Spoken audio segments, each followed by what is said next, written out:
You're one step away from the entrepreneur level. This is why the E-Myth exists. And Michael Gerber says, you got that one person, you overwork them, they build systems out, eventually they leave or they die or they move on.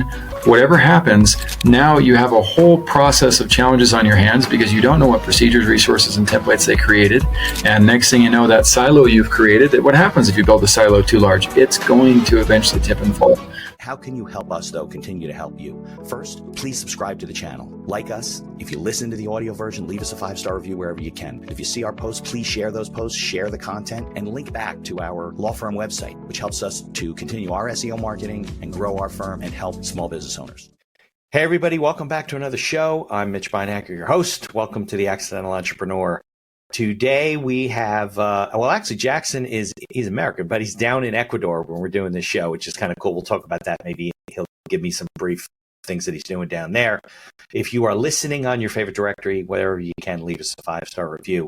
And if you're watching us on YouTube, we're really trying to beef up the video side of things, beef up the YouTube channel. Be sure to subscribe and like us and all that great stuff, right? And Jackson's helping us do that. So I appreciate that very much. Just to remind everybody, everything we discuss is for entertainment purposes only. Nothing we say is guaranteed for success, nor is it advice of any kind. If you're going to make decisions based on anything here on the show, always check with local licensed professionals before you do so. Jackson, thanks for joining me. Now, where do you live in the States? Well, I have my apartment now down here in Ecuador, but I am from San Antonio, Texas. Okay. I am living down here. There you go. That's correct. Nice. You said, though, you're on a humanitarian mission? Yeah, I mean, really, that's my accidental entrepreneurship story in general as well. But yes, I mean, my vision is to bridge the economic gap between North America, South America, and the rest of the world. So that's what we live for every day. Good luck.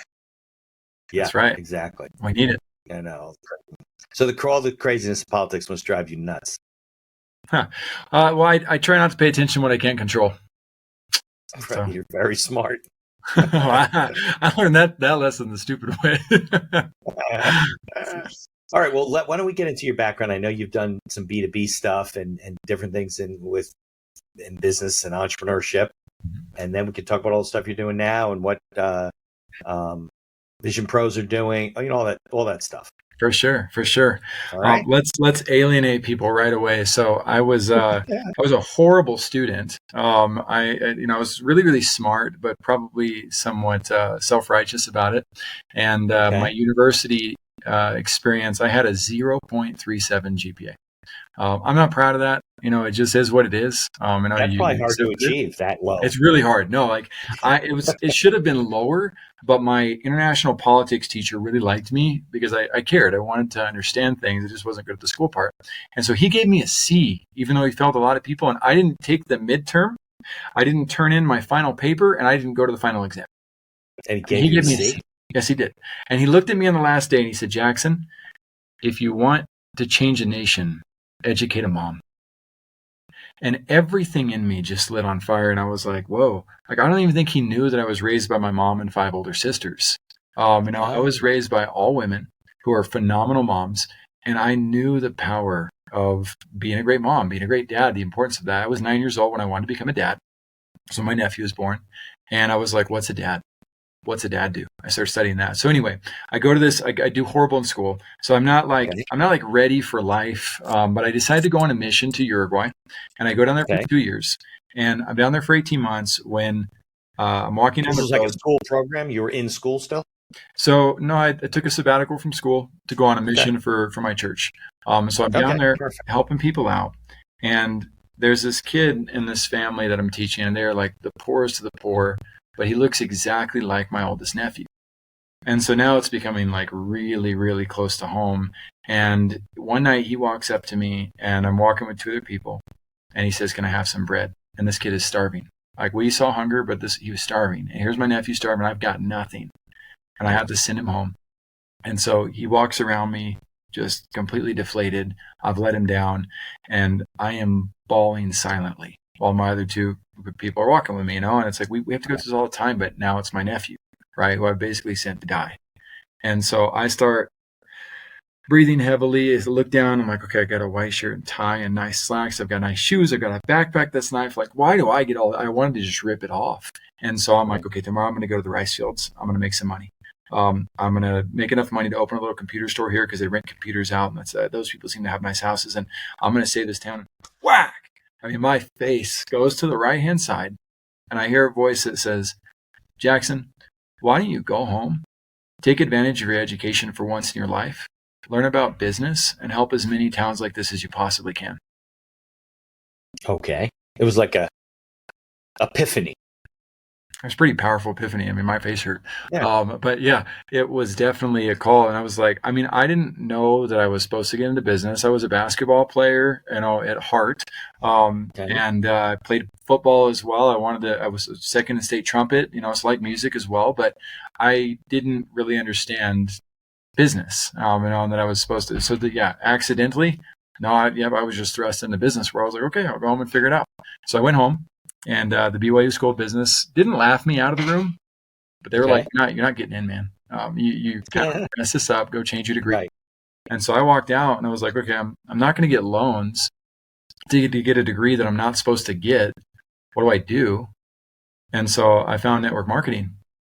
And when I found network marketing, I Success Magazine, Darren Hardy, John Maxwell, all these virtual mentors that I had no connection with, Rich Dad, Poor Dad, all this stuff started to really indoctrinate me and help me to understand leadership and how to work in the business world.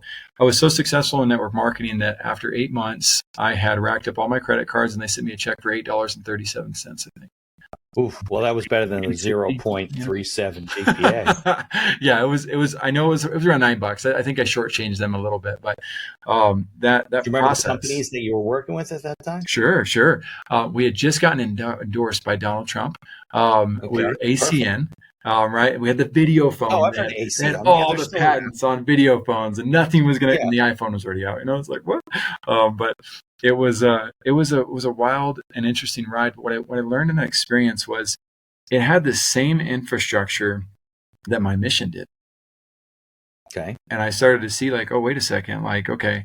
It's important to have weekly meetings. It's important to learn how to recruit. It's important to learn how to talk about products and services too. It's important to learn how to lead and to balance a budget. There was so many educational realities that I gained out of that experience that helped me understand and build a foundation of infrastructure that so many entrepreneurs I see avoid, don't learn about, and think they're going to win. And so that took me on to my next several opportunities. But I don't know where you want to go with this, Mitch. So you're welcome to steer me in any direction. I appreciate that. But that's a nice story about how you got thrust into the business world. So then you kind of got away from network marketing and you started doing other things, or?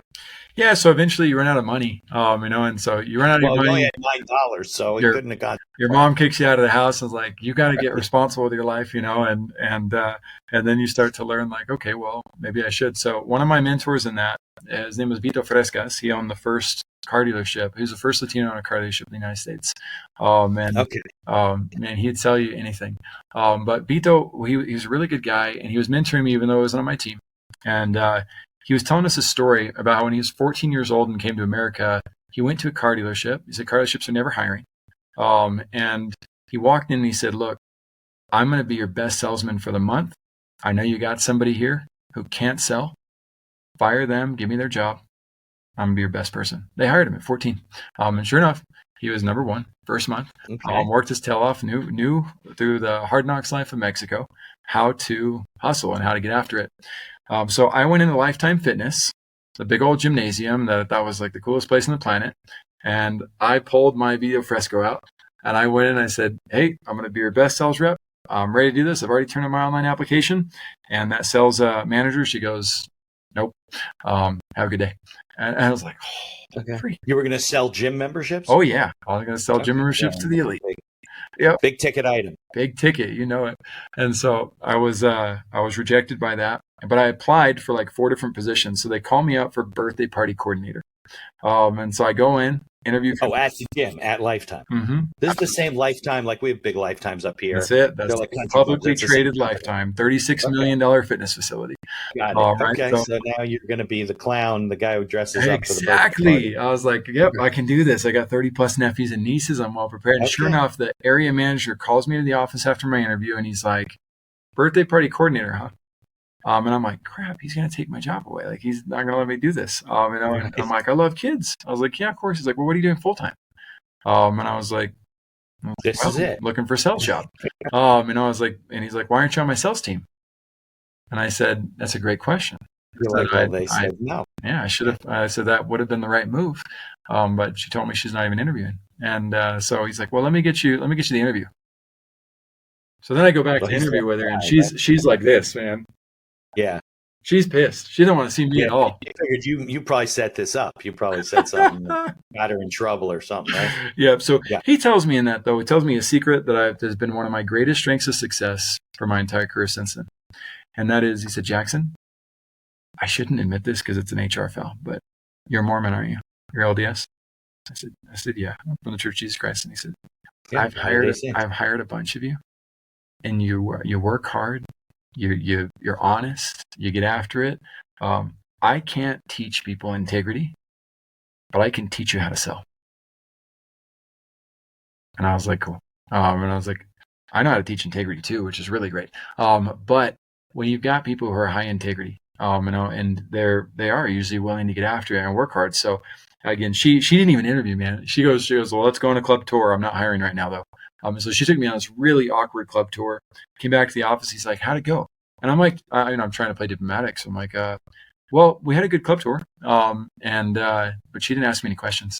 It's not much of an interview. I'll call you. So he called me an hour later. And was just like, hey, I got you on staff at the other club across town. If you'd like that, and let's get you going. And Lifetime Fitness is not your ordinary gym. Out of all of the companies that I've trained with throughout my life, they have one of the absolute best sales training processes, as well as not just recruiting, but how they treat you, how they take care of you, the culture they've created.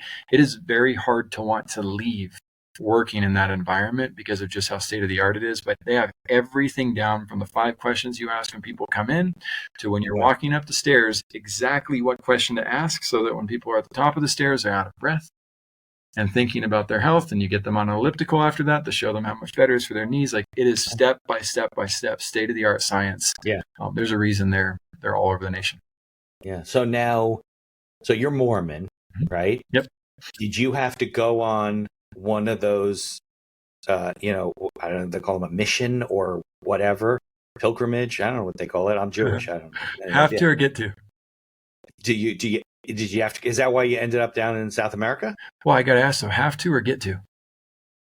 No. Do you get to? I guess it depends on how you look at it. No, have to. I mean, is it something you? So one of the big things about the church is that free will. Freedom is everything. And so when we choose to do that, if you choose to go on a mission, you also choose to pay $10,000 for your 2 years. Oh, there you go. Okay. And you choose to not talk to your family nowadays it's different because of social media. You can talk. Right. Back then, we talked to our mothers on Mother's Day and Christmas, and that was it for 1 hour. Everybody else in the family, you write letters to on Mondays. You have a couple of hours to write letters in addition to all of the things you need to do to prepare for the week. And then you work over 100 hours a week, in that process. So it's a very, very good work. So I said that Lifetime Fitness is the best when it comes to sales. Church of Jesus Christ of Latter-day Saints has an amazing sales process. Yeah. The best business book I've ever read is called Preach My Gospel. It is a very, very good business book.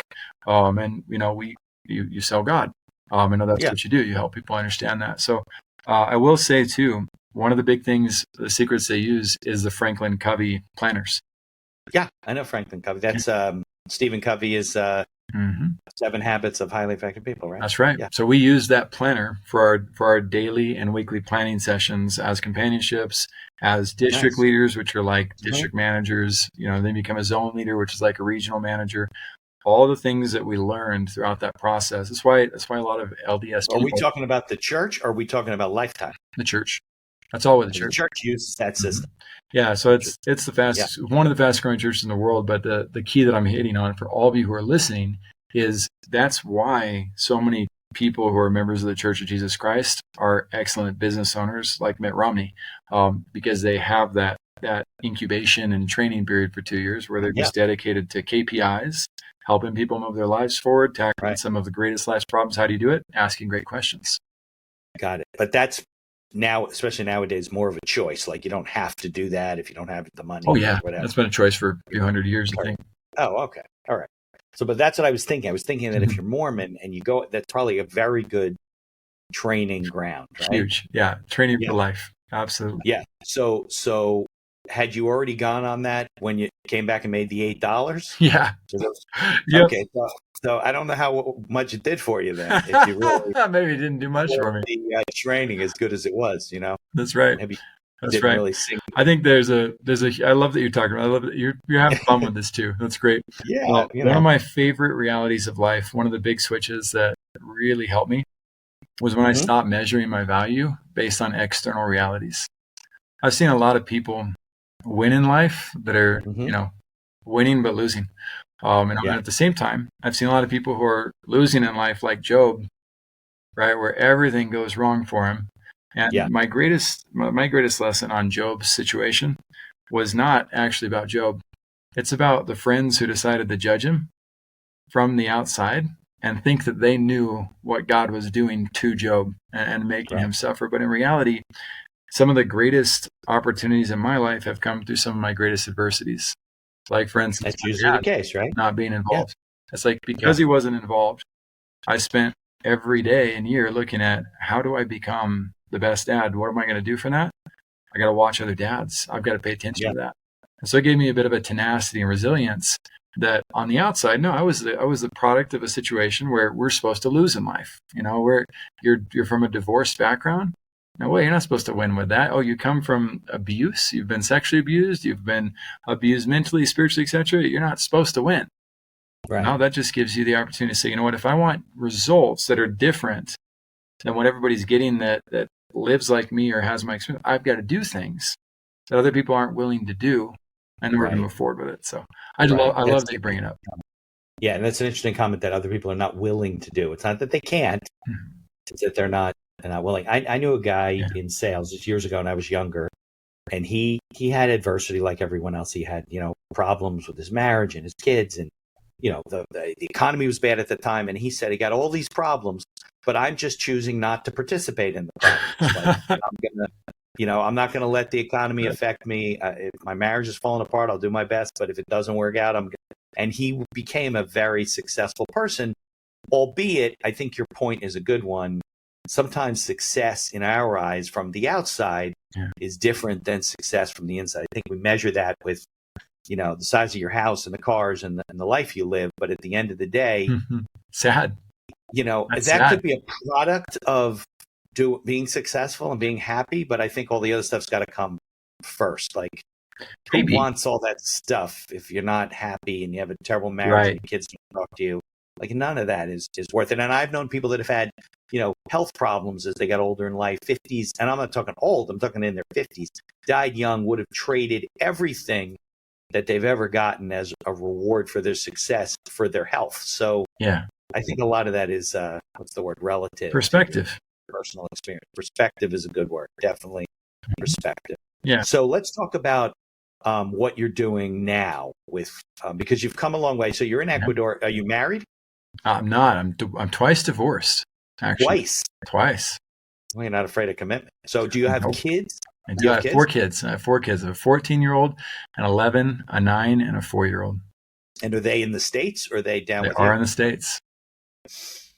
Okay. So, and are they all from different, half of them are from one house? They're all from different, no, I'm just kidding. My first 3 are from my first marriage. We were married 8 years. She's a wonderful mother to my children. The new one is from your sex. And my youngest, yes, I got remarried to a lady from Mexico, another amazing mother to my child. And it takes 2 to tango in marriage. It's not easy for sure. The biggest lesson I think I learned in all of that was that the depths of learning to love or something, especially in English language. Love does not sound like a verb. Love sounds like something you receive, almost something you get. In Spanish, it's easier because you actually have to change the word to use it. But to learn to give love in different ways and to show up for people and be patient and kind and holding things, there's a whole list of opportunities there.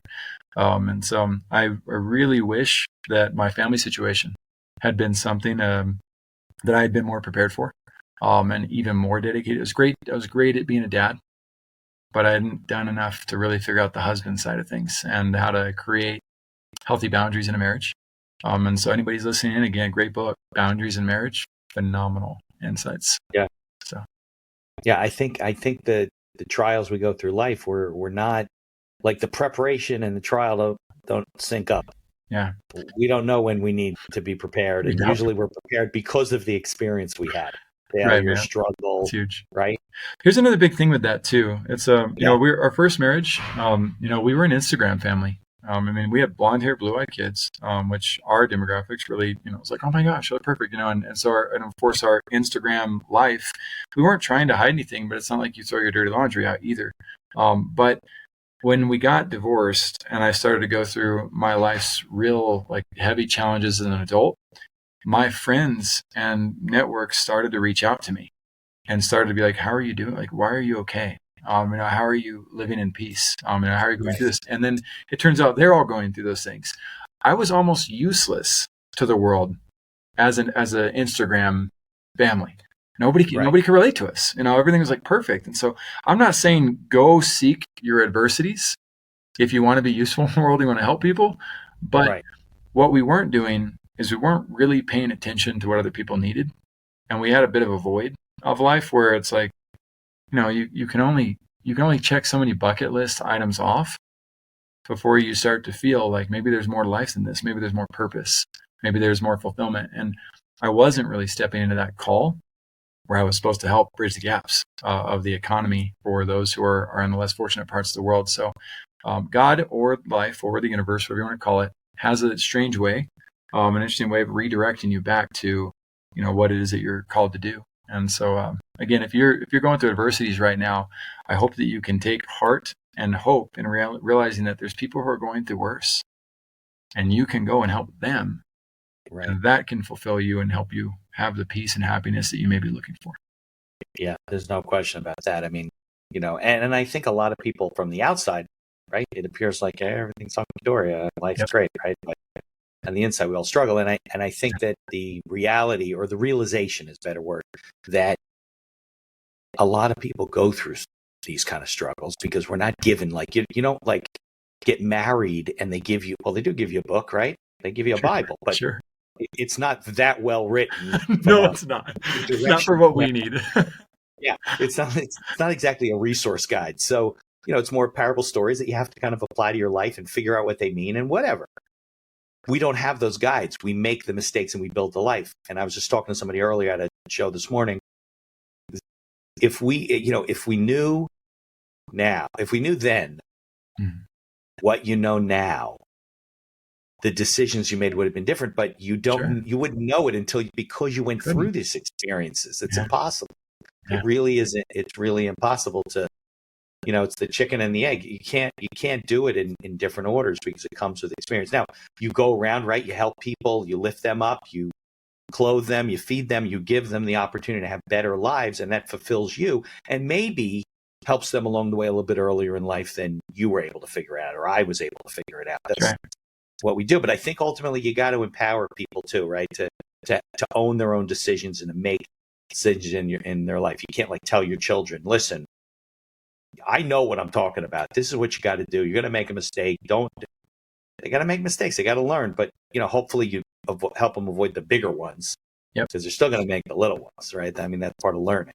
I think you said it before, right? You learn more from adversity, much more from adversity than you do from success. Success is just waiting to be knocked off the perch, right? Yeah. And you don't even know, and you wouldn't even know what to do. You ever see these people? They're everything's working out for them. They're constant. Everything's going in the right direction, and seemingly so. And life just smacks them in the face with a 2x4, and they don't know what to do. I've been there. Resilient. They don't have the attitude. Yeah. But now you are resilient, right? Me too. Yeah. I've been through the fire, and my kids are like, I don't understand, Dad, how that doesn't bother you. We've had some really, really cool things. And I want to hear about that though. You just went into a subject. I was like, well, wait a second. What do you tell them? What do I tell my kids? Yeah. Well, as to how I deal with Does things? that not bother you? Yeah. Well, and some of this I can't teach, right? I mean, I've been doing this for 33 years. I've been solving other people's problems and my own.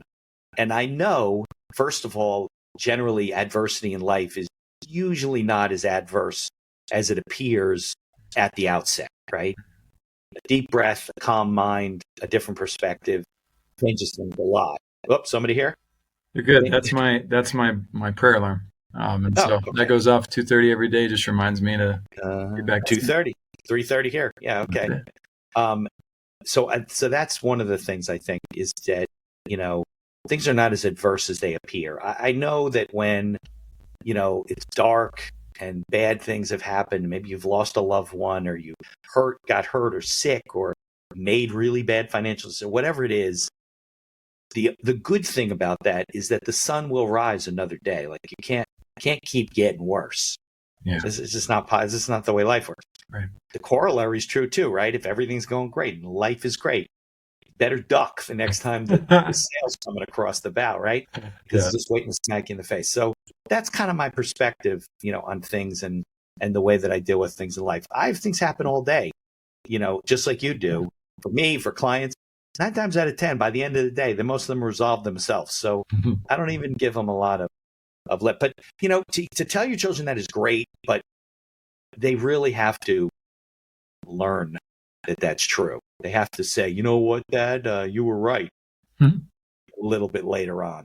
Maybe. Hopefully we get that lucky, that blessed. Yeah, I mean, look, I made all kinds of bad decisions in my life. My dad's been guiding me, helping me my whole life. Always had good advice, always had good. Doesn't mean I followed what he told me to do. I mean, I didn't get a 0.737 in college. I got through that. Wasn't top of the class, but was probably in, top third or something. But, didn't do that stuff. I just kind of followed what they told me to do. But, it's hard to absorb when you're an adolescent. You just don't have the brain for it. I think one of the favorite quotes I've heard in a movie was when in the movie Jobs, and Steve Jobs said, "We're going to make a dent in the universe." And my thought, I actually felt a little bit sorry for Steve Jobs in that moment, because I thought, I do that every day. Yeah. So all of you listening in, you don't have to be Steve Jobs to make a dent in the universe. The ripple effects of the little things that we do for people, whether it's lifting somebody up, whether it's telling somebody hello, whether it's looking at somebody in the street who gets ignored and just having a little conversation with them. There's so many ways that we can make a huge difference, a phenomenal, eternal impact, in my opinion. And so I just hope that nobody downplays I wish the world would stop downplaying all the good that we do. And I think that one of the challenges of that is social media, all the comparisons, right? It's like, okay, I play the trumpet, but now you put that darn social media trumpet player on. I feel like I don't even deserve to touch it. That's always been a hard thing for me. I was second in state trumpet. Maybe you're getting your calendaring from one software and you're invoicing from another. Even is a platform that we use as one of our sponsors to run our entire business. And there's other features like auto payments and integrations with QuickBooks. Visit Evenue.com, EVONUE.com to learn more. There's also a link in the show notes. And be sure to tell them that the Accidental Entrepreneur referred you. This podcast is brought to you by our affiliate sponsor, iEmployee. iEmployee is a virtual assistant service that hires almost anyone for any role in your company right out of the Philippines. Most roles range from $7 to $9 an hour for highly skilled and experienced VAs. And whether you need an executive assistant, social media manager, video editor, customer service, sales, you name it, they have it. We use iEmployee for our VA services, from editing and promoting the podcast to all the PR and promotion of our law firm. iEmployee acts as a virtual field supervisor on the back end with live video monitoring and reports on a daily basis with screenshots of your VA's workday, and along with complete HR and payroll duties. No more paying for overpriced and underqualified workers. There's a link in the show notes to get a 1-week free trial, and I encourage you to take advantage of it. I quit. That's very good. I Because you weren't first? because I knew that if I wasn't first, even at my level in my state, there's no way I was great in any other state, and there's no way there'd be room for me in this world. I had such a bad inferiority complex and condition of thinking like, oh, you have to be the best in order to win. I think I was 30 when I finally realized that I need to be my best. I don't need to compare to anybody else. I just need to appreciate what I have and do what I do best and be grateful for that. And it was a good learning experience. I was like, dang, why did LeBron James figure this out so young? How come I didn't figure this out earlier? It's like, let's do it. One really good fucking basketball player, excuse me. For real. Yeah. He works on being his best. He's always trying to beat his own next record. And so when I finally dawned on me, I was really thinking about what would LeBron James do. And I was like, okay, I'm going to run this track path, even though nobody's here, nobody's watching. I'm going to do it for me. And that was a huge shift. It's your own goal and objective. It doesn't have to be. I think that's a learning about life too. When you get out there and you realize that, you know what, you can be a really good trumpet player. And you probably are to 99% of the world. You're thinking about the 1 or 0.1% of the people that you can't be. And that's crazy. It was crazy. It's crazy. It's such a deception. It's so debilitating. And it is, again, it's so nice to get to that other side where you can finally really appreciate, like, no, I got value here. In fact, I'm playing my first concert for the guitar and singing tomorrow. Really? They asked me to do that tomorrow. And so I was like, nice. Okay, cool. Let's do it. Let's make it happen. Some people won't appreciate this, but the ones who will, like that's the ones that it matters for, and it'll be fun. So. Yeah. You mentioned before about little changes. There's a word in Japanese. I think it's called kaizen, about little changes make a huge difference. And if everybody just adjusted a little bit, like the whole world would be different. Mm. You don't have to 1 minute manager style. Right. You don't have to make a huge change and a huge this. We don't really deal well with huge changes anyway. So, you know what I mean? Like if somebody says, I'm going to get in shape, I joined Lifetime and I'm going every day of the week, 3 weeks from now, they're going to be off the wagon because it's too much. Yeah, it can be. I mean, it all depends on your own personal mindset, right? Gary Keller wrote a book. I'm sure it's great called The One Thing. I hate it with passion. The president I love Gary Keller. He's taught a lot of great things, but somebody once told LeBron James, and people tell me that all the time, like, why don't you just focus and why don't you read the one thing? Why don't you read the one thing? And I laugh. I'm like, a reporter once told LeBron James, why don't you just shut up and dribble? Right. You know how wrong they were? You know how infamous they are now because they decided to challenge LeBron. I mean, this guy's a billionaire now with all sorts of companies, all sorts of depth, and it has nothing to do with focusing on one thing. He is great at one specific thing, but he's great at so many other things That's too. What got him to all the other things, right? Goodness. So anyway, I think it's to each of us, right? It's we are the visionaries of our own life, which is why we have a podcast called Vision Pros Live. We interview visionary leaders because I used to be a lot more like Grant Cardone. I used to kind of control people's visions and say, you should do this. You have to do this. Let me put you into subordination and tell you what to do. Like that. I was kind of like that. And I had to learn the hard way that, I'm ruining my best relationships by trying to accidentally control people. And who am I? I'm not God. Who am I to tell you what's best? And I told J.K. Rowling, your napkin book idea is stupid. You should be writing this with a course with Chandler Bolt and self-publishing. Like that would not have helped J.K. Rowling. She's a billionaire because she followed her intuition and she didn't allow strategists to get in her way as she went about her own strategy. Yeah, absolutely. Oh. I love philosophical conversations. That's what's great about all these podcasts is that we can we can have really good intellectual conversations that can hopefully help people to change their perspective, which is word of the podcast, right? Yeah. To change their perspective on, what they're dealing with that day. In this case, the business podcast. So what kind of business decisions they're making today? And maybe they could do it a little bit better. And, like you said, build an infrastructure. Somebody just turned me on to that book, Who Not How. Yeah. She's a big real estate mogul down in Florida, has a big company, and she follows strategic coach and all that kind of stuff. Yep. Great book because it is a very, that's the shortcoming. I can do the idea of an entrepreneur is me being able to do it all myself. That's a myth.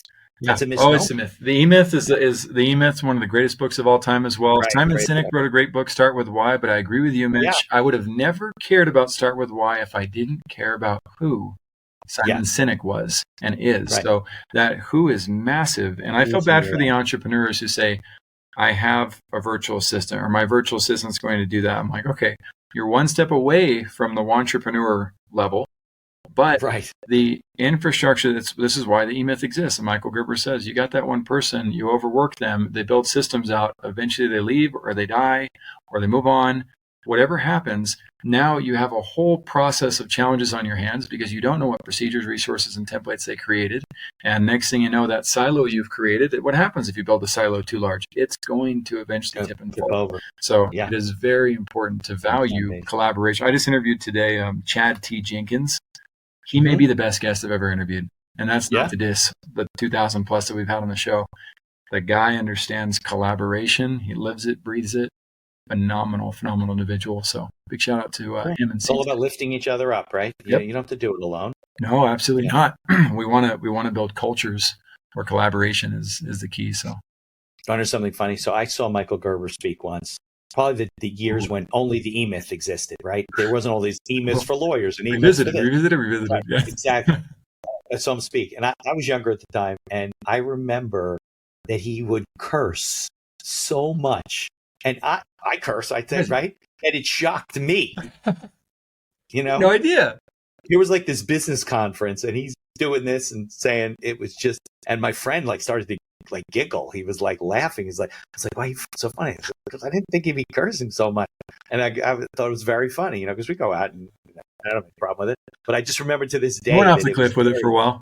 It was shocking. Yeah.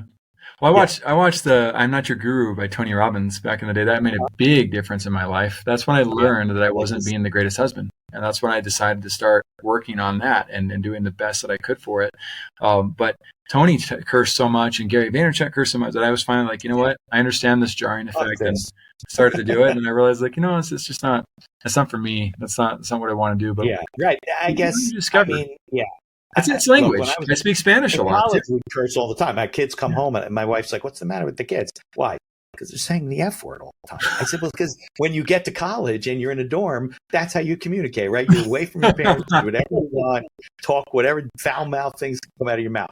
Yeah. But, you get to be 50 or 60 years old. You're like, it's enough already. So it's funny that it's not my nature either. It's just language. It's language, though. You want to get the point over. Yeah. It may be one of the best key is like, language, right? Do you recognize, it's like, do you recognize your audience? And so I live in Ecuador. Yeah. I speak Spanish fluently. I certainly have to put conditions around helping people realize that I'm not fluent because they think I'm fully fluent, but I have the fluency of about a 14-year-old. And so so again, the challenge in all of this, and I'm very religious. And so my religion's super anti using certain words, groseria in Spanish. Most religions are, sure. But it's, how can you relate to those who grow up in the hood if you don't speak the language that makes them feel comfortable and helps them understand it? But how do I make sure to confine and respect that dialogue? Just like, again, I'm not going to go up to somebody in Spanish and speak English. How rude is that? I'm going to go speak Spanish with them.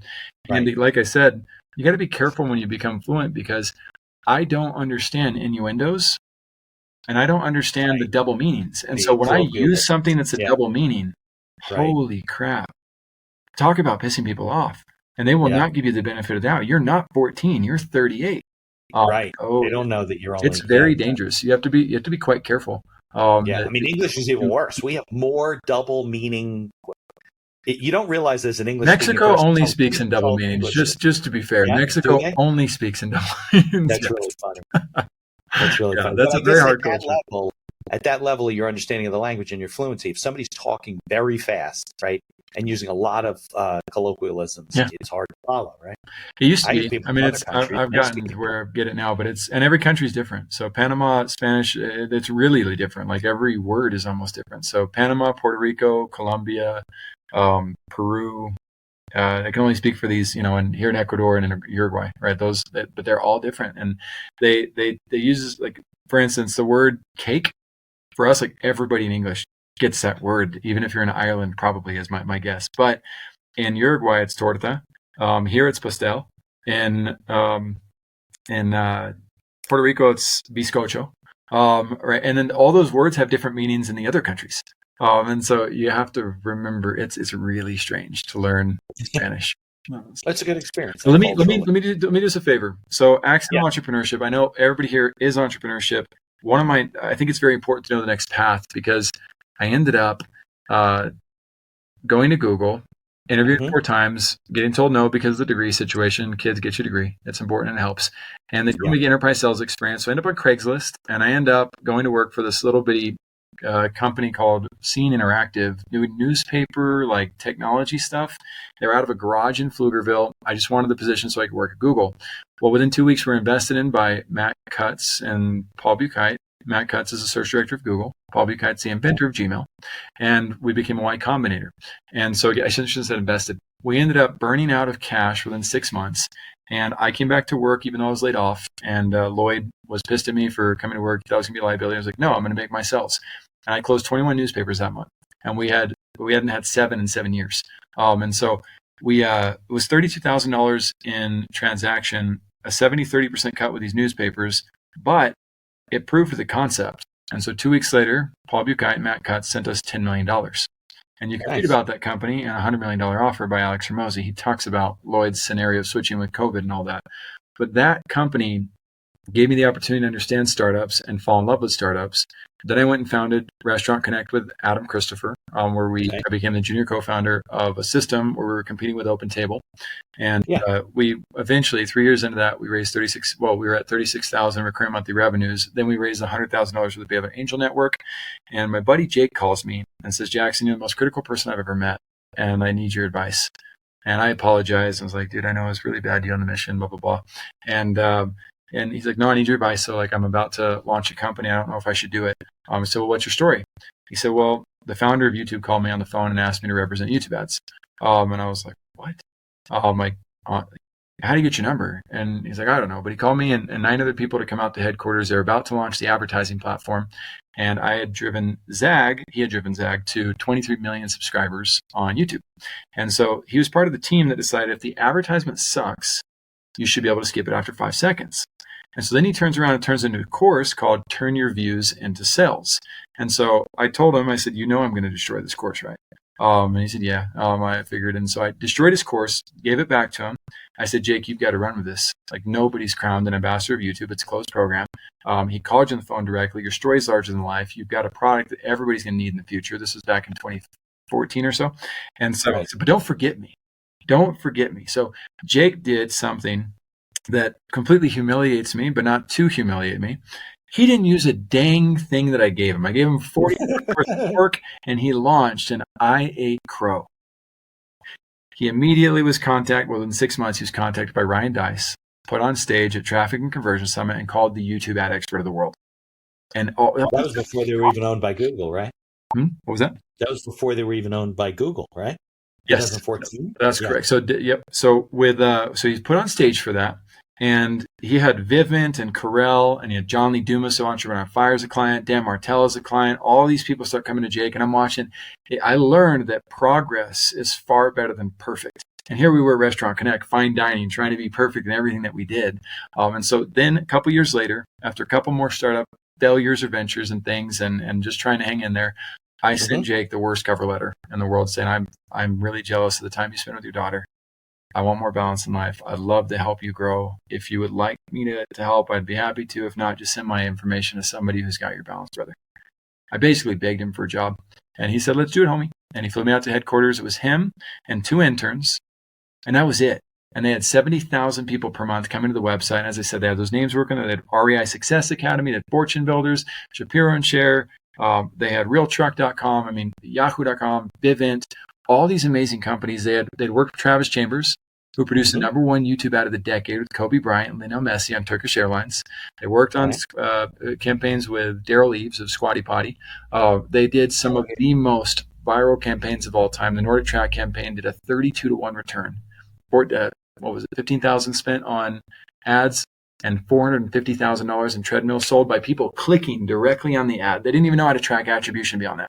So I got to go into this company with all of my grinded out hustle mentality, road warrior all the baloney stuff of business, right, and go into this viral environment where they had these secret sauces, where if you pour these secret sauces onto your campaigns, you can create irresistibility, where you have supply and demand in your favor finally. It was the coolest experience to get behind the scenes on that and start to learn about funnels and see funnels where people are spending $10,000 per month on YouTube ads in addition to 50 to 100,000 plus on others. And so getting to see all of that opened my eyes to an entire new scenario. And I brought infrastructure to the table for Jake to scale, while he helped me see, here's how you really take off like a rocket ship. But you need to have that authority and credibility to be able to sustain that type of growth, or you might end up going to prison too. So I'm very careful about who we actually bring on at First Class Business and who we want to work with, because it is not fun to scale somebody virally who ends up botching fulfillment because they aren't truly dedicated to consistency, reliability, persistence, patience, and love. And so go to those virtues, check out Video Power, all the names that I dropped. Why do I do it? Because I learned from them. Those are my heroes. Those are the giants that I get to stand on, and stand on their shoulders to win. Right. No, I would say pick one person a month to learn from when you're young. That's cool. A lot of places. Yeah, right? That's really cool. So what are you doing with Vision Pros and everything now? Yeah, so our umbrella company is called First Class Business. We would have named it Hyper Growth Marketing if we wanted to be multimillionaires fast and burn the world. But we don't believe in that hype culture, all the grind it out and hustle. I wanted to set a standard where we could not provide second-class service. Right? People come to us, they expect a certain outcome. And so we provide what businesses want while also helping them understand what it is they need. And we have a whole suite of providers, because at Video Power, when we were running campaigns for Lewis Howes for the School of Greatness, we got put in a room with the LinkedIn expert of the world, the TikTok, not TikTok, this is back then, Snapchat, Instagram, etc. What I did was I went and opted into everybody's funnels. I was like, why would I not want to learn from all these gurus? Then I started to train people in India and Pakistan and the Philippines. Hey, you want to learn from John Loomer about ads? Oh, now Nicholas Therio. Golly, that guy's great at ads on Facebook. And we want to learn from Rick Mulready about this. We want to learn from Josh Rossi about full-time photography, right? All these different people became little black books that, yeah, sure, when we have clients that can spend 6 figures, 7 figures on campaigns, we can go to the Harmon Brothers for sure. But if we don't, let's incubate and train others how to do these things that live in other countries. And so now I predominantly build in Oportunidades Latinas, opportunities for Latinos. I build through Central and South America, where they're on our time zone. ChatGPT takes care of any language barriers whatsoever. They can work and learn the same. And the economy, the scale of economy down here is far more affordable than the Philippines, and India is as well. And so when Verizon's only hiring people in Colombia for $350 per month full-time salary, there's a lot of things that you can do to bless people's lives down here, change their economic realities, give them opportunities, and build. And we help these entrepreneurs get established with the right types of infrastructures, but starting with projects like they want a website or they want lead gen, that stuff's easy. What's not easy, again, is creating the entire bridge that works for growth. So First Class is the umbrella. Opportunities is the program that we use to help people gain work experience and develop job skills. VisionProsLive.com. If you're a visionary out there, come and join us on that show. We love starter visions. You don't have to be as awesome as Mitch to come on the show. Mitch, of course, I want you on there as well. You got a lot of experience. Come on. And then we've got the BeYourBestShow.com. Be Your Best Show is a brand new show. That's where I take people to the next level on the interview. And we do like what you do, the good, the bad, and the ugly. I want to know the details, like what really drives success and what variables should people plan around, because there's too many programs out there.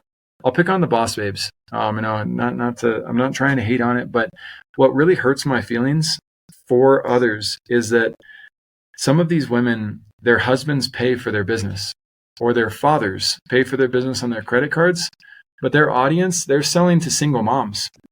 Right. And these single moms get in thinking they're going to have the same level of success, but the success you're seeing isn't actually success. It's somebody getting family support, and there's no authenticity on it. Or the marketing bros, right, who don't own their sunglasses, they bought it with a credit card, they don't own the car they're standing in front of, and they're churning through customers left and right. But the general pop has a strange tendency to believe 1,000 testimonials that say this guy's awesome. was like, why is he awesome?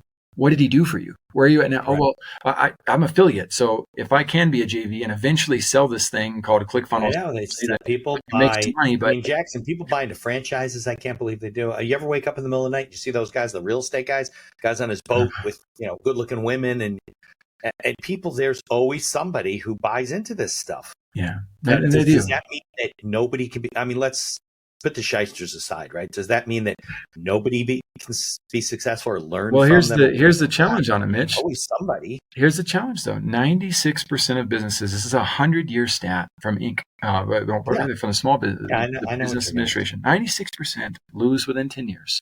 4%. I used to think we're successful, but I've consulted for long enough. They're surviving. That's what I said. Even I think it's 80% of 5 years. That doesn't count the ones that are struggling. They got through the fire and are still struggling and trying to make. And then their families are jaded, right? Their kids didn't get the time with the parents. It's not the American dream. And I'm not here to poo-poo on that. No, I'm actually an optimistic realist.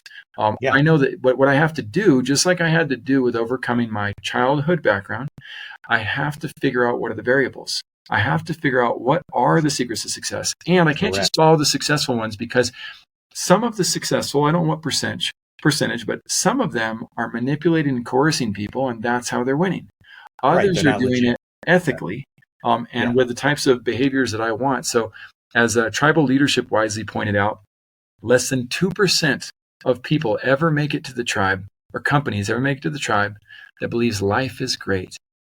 What that means is they've passed the life of my life sucks. I am great, but you are not. We are great, but they are not. They always come together and correlate. I love that book. The people who believe life is great, they don't see you as competition. They see you as potential friends.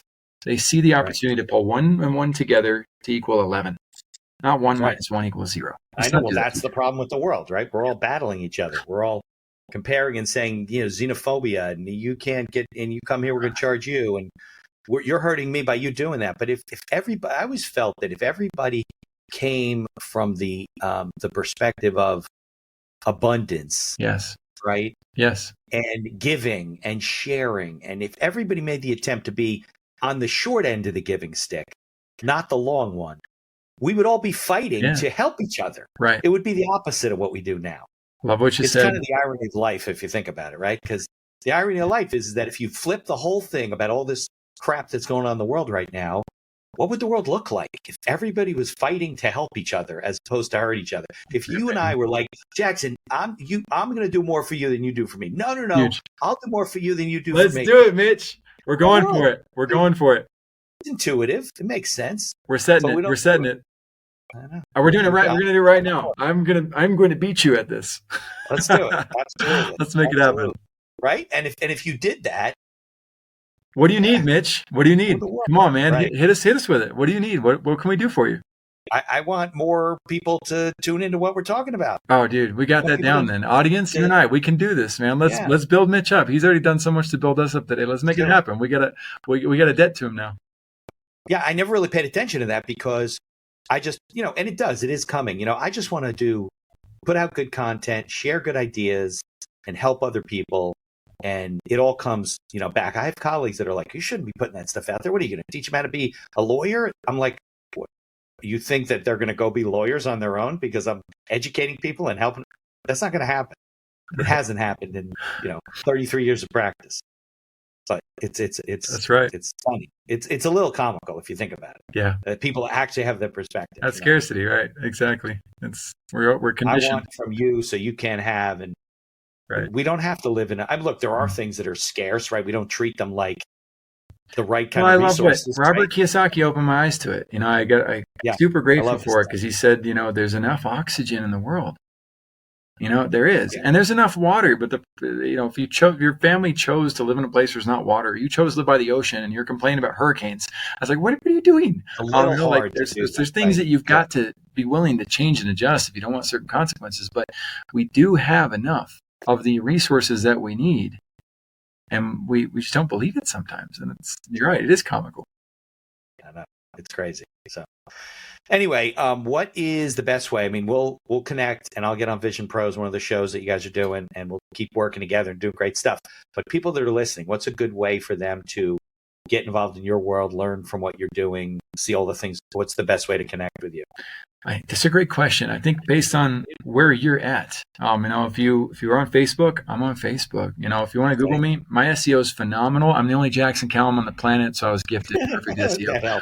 Right. Yeah. So you can find me on there, but Vision Pros as well. If you're really looking to get after it and get your vision out there in life, or you're exploring that, please join us on visionproslive.com. Come and share your vision. We want to be able to help you help the others.